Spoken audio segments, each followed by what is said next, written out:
and supported by Voices staff members to advocate on behalf of children in foster care.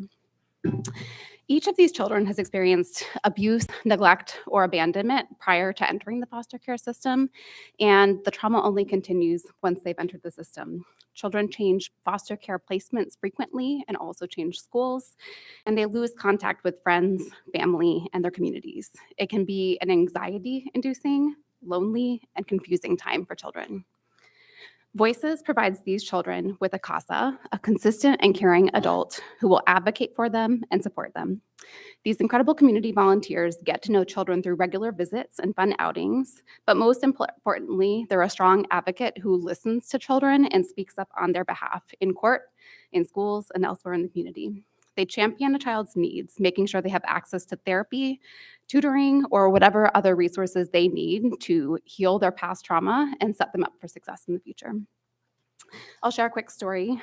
When 16-year-old Alicia entered the foster care system, she was matched with CASA Joanna. She was behind in school and she was struggling. Her challenges were only heightened when COVID-19 forced students to transition to distance learning. She told Alicia that her goal was to graduate from high school, but this dream seemed out of reach for her.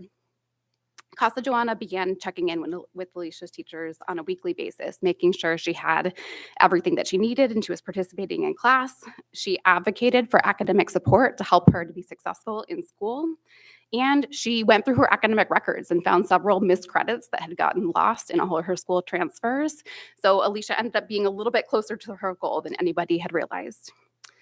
This June, after 2 years of hard work and dedication on Alicia's part and support from CASA Joanna, Alicia is on track to walk across the stage to receive her diploma. We are continually amazed by the resilience, the strength, and the determination of the children we serve, and it's really incredible what can be accomplished when they have the support that they need. Thank you so much for your consideration of our proposal. With your support, we would be pleased to add 10 more children like Alicia to the children we serve and to provide them with life-changing support and advocacy of CASA. Thank you so much for your compassion, your care, and your belief in children in foster care. Mayor, if I could, is Frank Sarmiento in the audience? Okay, left. I just want to let you know he dropped off a letter letting you know that he supports the Vista Community Clinic and RBV Project Reach that's being funded as part of this. So, Okay, and thank you. Okay, I didn't see who did it first because no, Councilmember Contreras, we'll start with you, and then we'll go to Katie.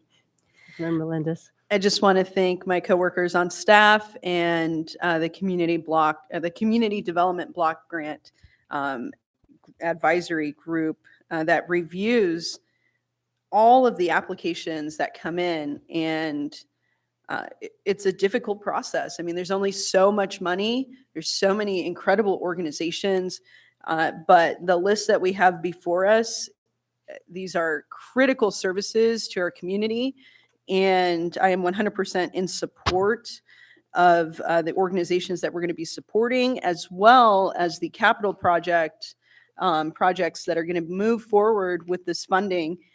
These sidewalk improvements, I walk this area frequently, and everything that we heard about it being a lot of individuals utilizing sidewalks and areas where there aren't sidewalks to go to school and back home and to go to Frank's Grill. And the fact that we're going to have a park not too far from this area. So it's really going to create a lot of connection in our community. And the more that we can do to realize safe routes to school, the better. So I am so supportive of allocating these funds. And thank you so much for all the hard work that went into putting this list before this council. Thanks.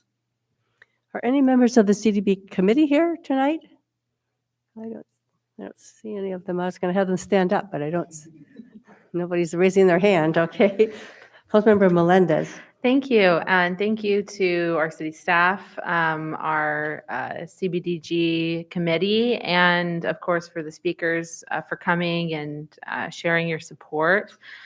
I agree that these are critical services and that these are all organizations, programs that I 100% support. I believe in them. In fact, I previously have been employed by North County Lifeline, which is one of our local service providers. So I really do believe in the services that are being provided through the Community Development Block Grant. And I know that it is a process, right, of having to determine who is eligible. So I just had one question, and that relates to the 12 applicants, right, who may have been potential for receiving CBDG funds. And then ultimately there were 9 chosen projects. So could you provide a little bit of background on why the other projects weren't chosen or why they weren't eligible? So the applicants were, as you mentioned, there were a group of very qualified applicants. So it came down to a matter of which organizations could best meet the HUD parameters, so for example, some of the organizations that were not selected had programs that operated on a multiple year operation. So their goals were not able to be completed within 1 year. And when it comes down to it, we selected the organizations that scored the highest. Okay, thank you so much. That was all for me. Thank you. Councilmember Green. Thank you so much, and thank you, Sylvia and Amanda. And I know you had somebody else working on this with you, so good job over there. I wanted to thank Lisa Turner with Palomar Family Counseling Services, and also Jesse Stein with Voices for Children. As a kid, my mom had an emotional breakdown and actually was treated at North County Lifeline, which I want to say was the Caring Point at the time. It might have been a different name, but my brother and sister and I were all split up, and we had no foster programs like this, and we had different members of the church who watched us for a little over a year. And I didn't go to school for that time, and I was away from my brothers and sisters. And, you know, it took us a little while to get my mom back up and running and get us all together and things. But knowing that there's programs like this, that the city of Vista is actually funding, that are going to be helping kids that are going through really tough times, that there's actually going to be an advocate to make sure that they get the educational services needed is huge. And working through Vista Unified so much, there's a lot of stuff that goes on with our kids, whether it be, you know, gun scares like we recently had, or, you know, the COVID pandemic with a lot of, you know, deaths in the community. And I know that Palomar Counseling Services provides instrumental services to our families. So you two who showed up and spoke tonight really touched me, and I know that you guys do a lot for the community. So I just wanted to thank you for that. With that, I'd like to make a motion that we close the public hearing and we allocate the funding as listed in the presentation. I'll second that.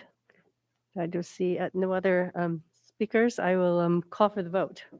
Oh, so how do we do that? If I just you.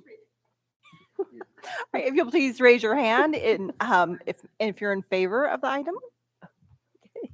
All right, so that is a 5-0 unanimous approval of the item. Okay, that takes us to our second public hearing. Our next public hearing is regarding the Central Vista Business Improvement District annual levy. The public hearing is now open. Economic Development Director Kevin Ham is going to introduce the item. Good evening, Mayor and members of the council. Really, we didn't schedule CDBG and CVBID at the same time to confuse you all. Yes. So on February 22nd, 2022, the City Council approved the Central Vista Business Improvement District Annual Report for 2022-23 and adopted a resolution declaring the city's intent to levy assessments for the CVBID and set this public hearing. The annual report as presented represents no fee, boundary, or program changes. The CVBID generates assessments of approximately $45,000 a year. The CVBID Advisory Board oversees these funds for programs that benefit the district, and the city staff administers the funds. Staff has not received any protests, and the levy of assessments may be approved through the adoption of the resolution of confirmation, which is attached to the agenda tonight. If the council approves the resolution, which is recommended by staff, Staff will work with the advisory board to distribute the funds through the grant program.